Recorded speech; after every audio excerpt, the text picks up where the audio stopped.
Hi everyone, Trina here, and this is Origins of Soul 8.2, and we were getting into the deeper meanings and fulfillment of our soul's mission. So next it's going into what she's calling the karmic and dharmic arc.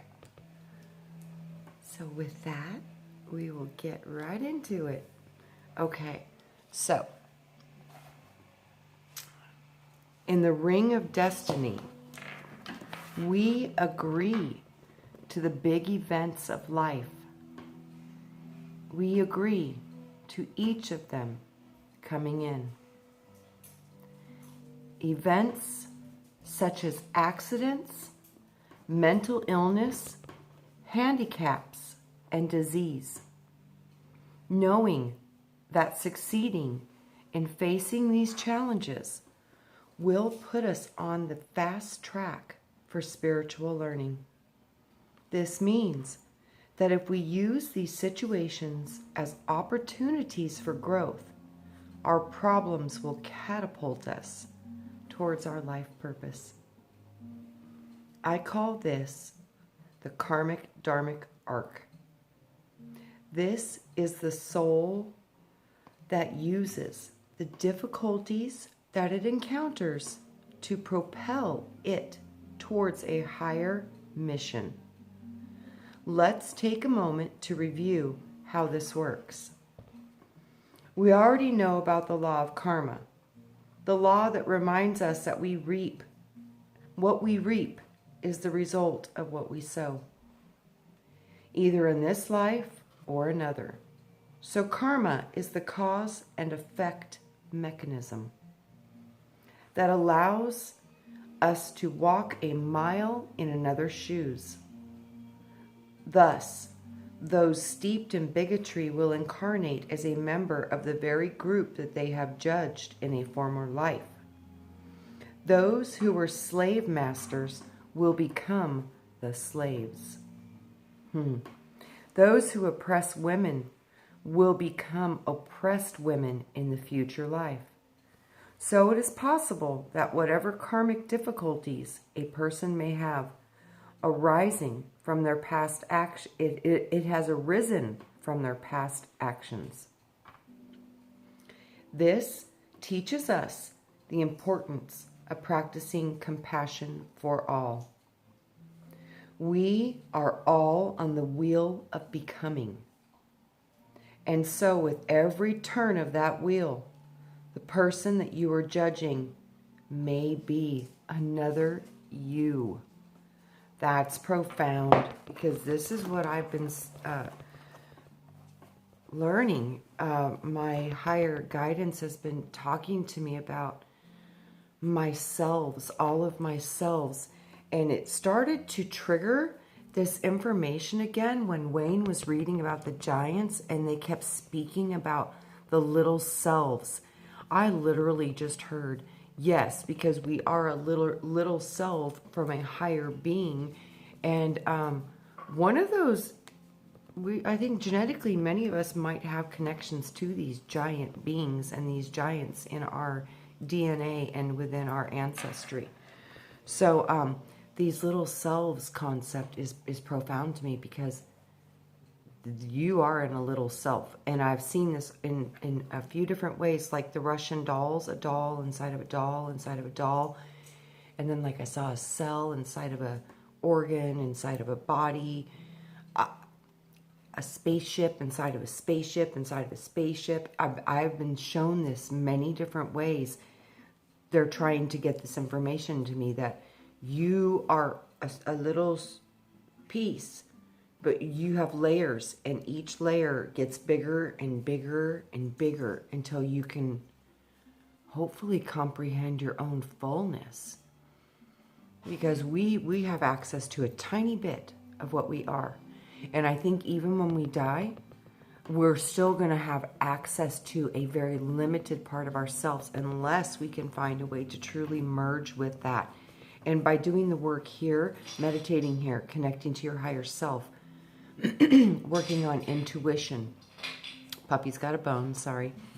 All of these things are helping you to reconnect to these different layers, because these different layers are different bodies: emotional, causal, etherical, energetic, physical, mental. These are all different layers of you. So start to dive into that which is you and start to know that this is one of your little selves. But how many are there? So we are on the wheel of becoming, and so with every turn of the wheel, the person that you are judging may be another you. This is why Jesus taught, judge not, lest ye be judged. Matthew 7:1. In truth, there is but for the grace of God go any of us. However, it is also possible that the difficulties of your childhood, your upbringing, your family, your body, your finances, or your environment may have been selected for a far deeper reason. Obstacles in any of these areas may have been chosen to catalyze you in a particular direction, to motivate you along a particular path. Perhaps they were meant to stir up the questions of fairness, suffering, governance, forgiveness, sacrifice, or even God. Perhaps they were to teach you to stand on your own, to develop discipline, to strive for excellence, to learn compassion, or to find a connection with patience, love, and gratitude. When you look at a life like this, rather than playing the part of the victim, you can ask yourself what your problems are here to teach you. This is true for each and every one of us. This brings us to Dharma, a Sanskrit word that means our purpose in any given lifetime, our life's work. This is the reason why you were born. If you succeed in learning your lesson, then you will have the strength to nurture others, inspire those around you, and touch the heart of others with the beauty of your spirit. This is where life's challenges lead, if we will rise to meet them. And like the alchemist who turns lead into gold, our challenges are the fire that we need to spur us forward to become a shining light for others. Let's take a look at a few examples of the karmic arc that have come from some of my readings. Hold on, I need a drink.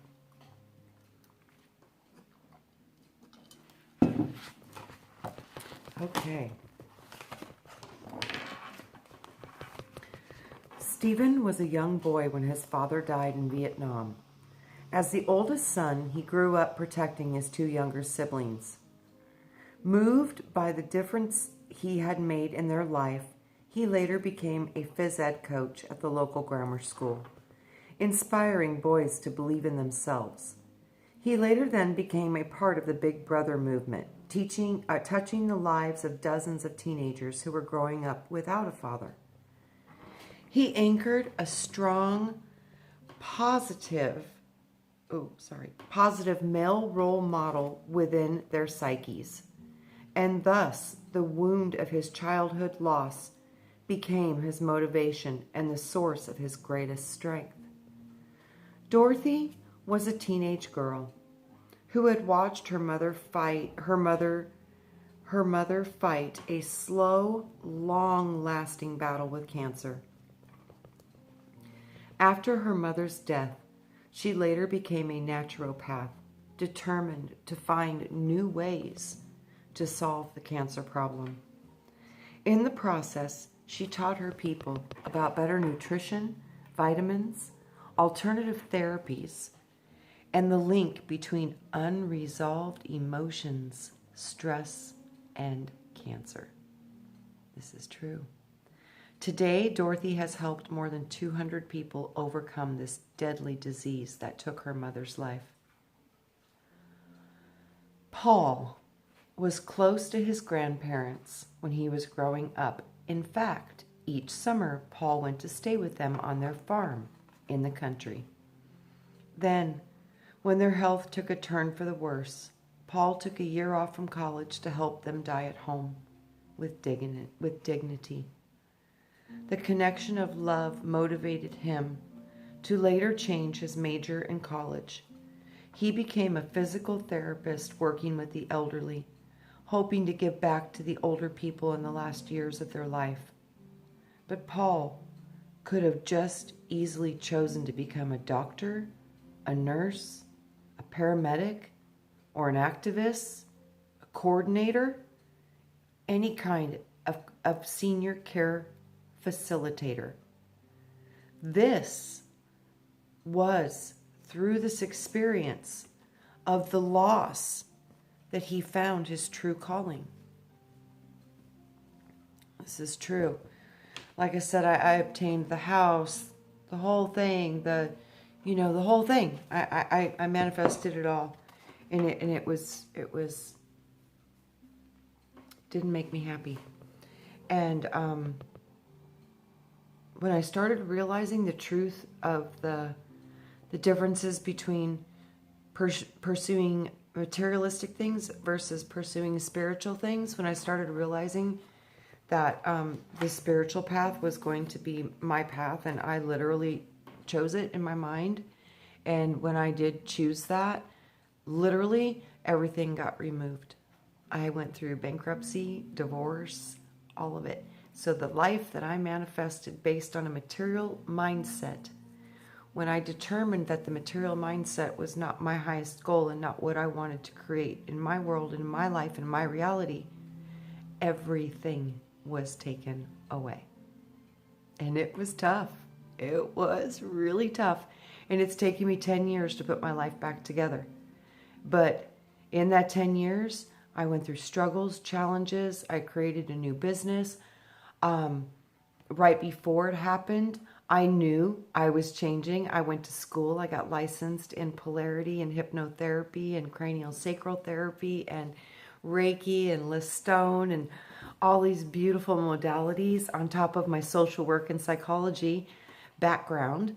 So this was just like a puzzle that all had to come to fruition in layers and pieces. And I think the picture changes as you make choices in your life.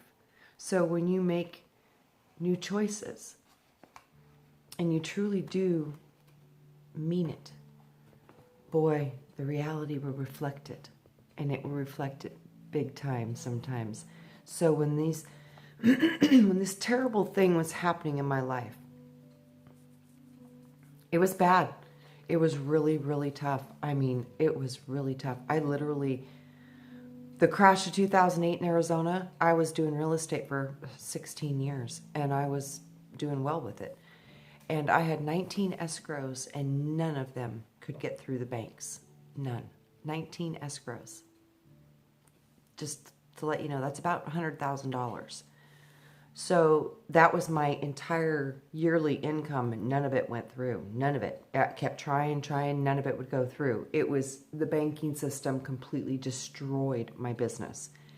And the same thing was happening to my husband, because we had a motorsports dealership and selling quads, motorcycles, street bikes, jet skis, all the toys. People financed them. Well, the same thing was happening with him. Nothing was getting financed. So that led to bankruptcy, divorce. It was just a snowball effect of utter tragedy, literally.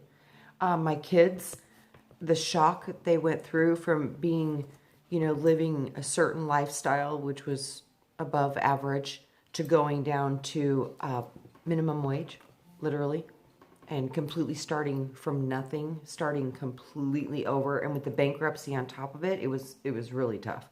Because, the bankruptcy, there's no getting loans, there's no doing nothing. You're just locked out of the system for like 7 years.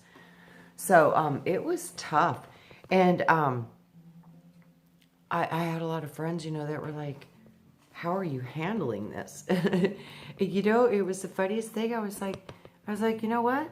I said, I know it's going to be hard. And it really was. It was one of the biggest challenges I've experienced in my life, other than the times I got really sick and almost died. Those were a little bit worse. But this one was right up there with that. It was really rough. And it took me a long time. And I literally had to stay positive.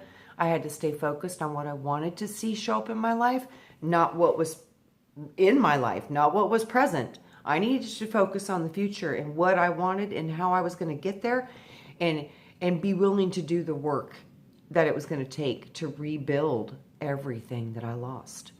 And I don't ever aspire to the things that I once had.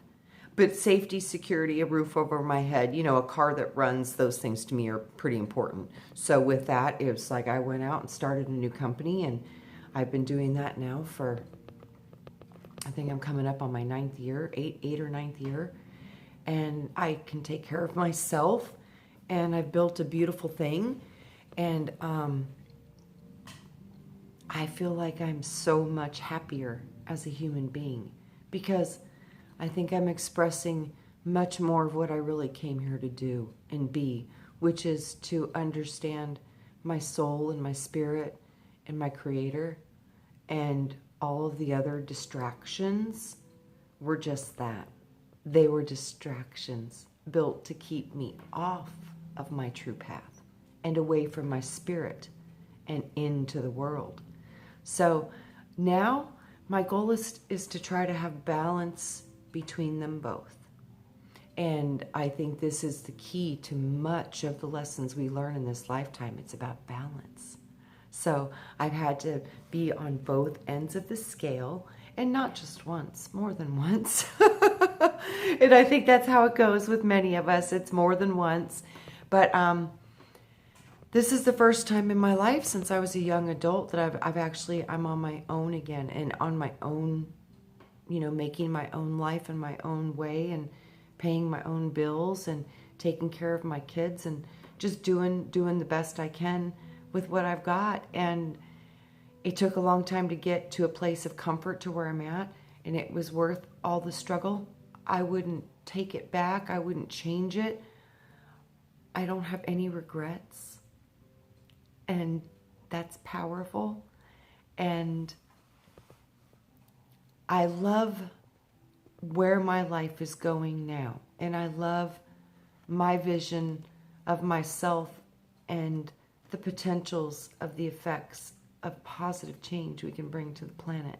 So that to me is so much more exciting than clothes or cars or diamond rings. It's just connecting with all of you and tapping into the ancient powers and potentials that we hold, to me, is one of the most exciting things I've ever been a part of. So through it all,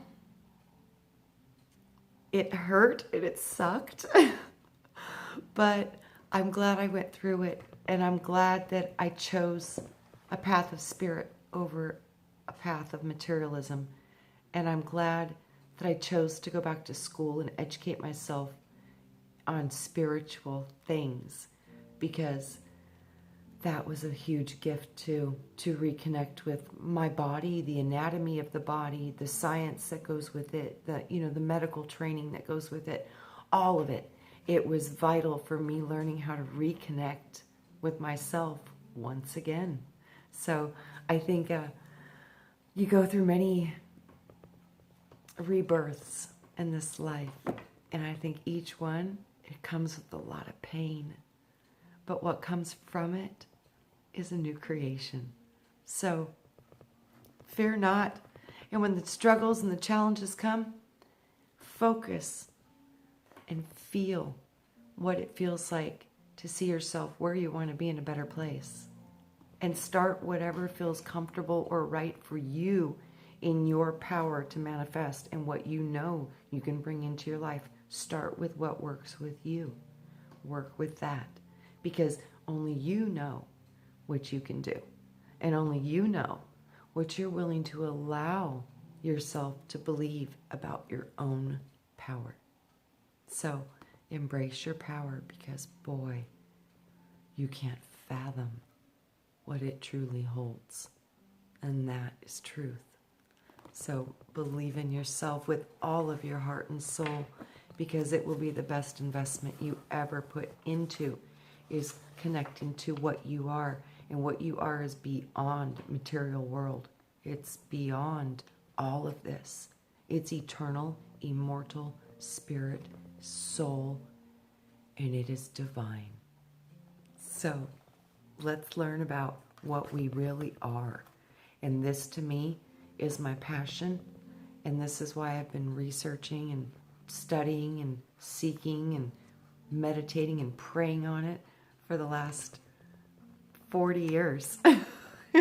And I don't foresee anytime soon I will be stopping, because as soon as you learn something, it literally opens up so many more questions.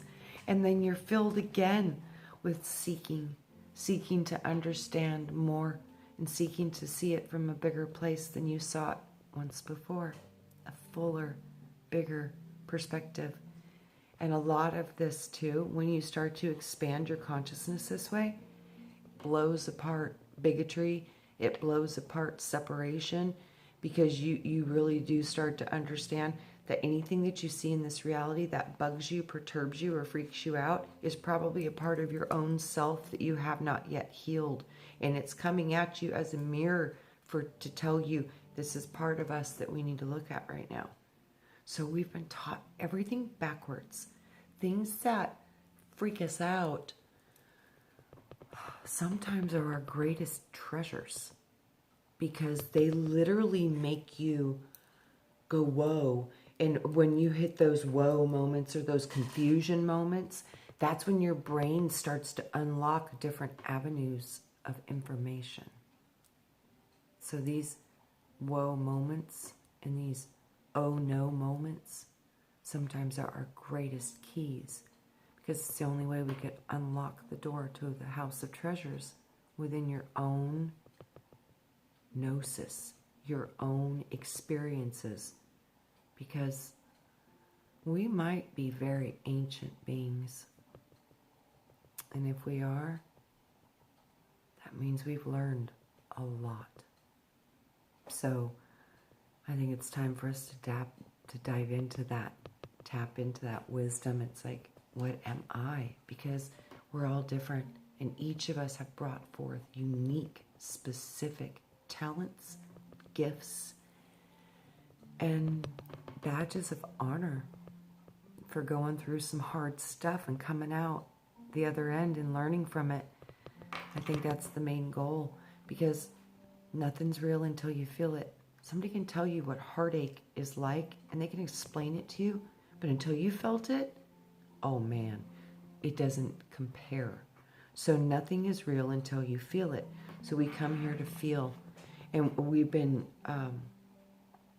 feeling so much trauma, because this planet is filled with trauma.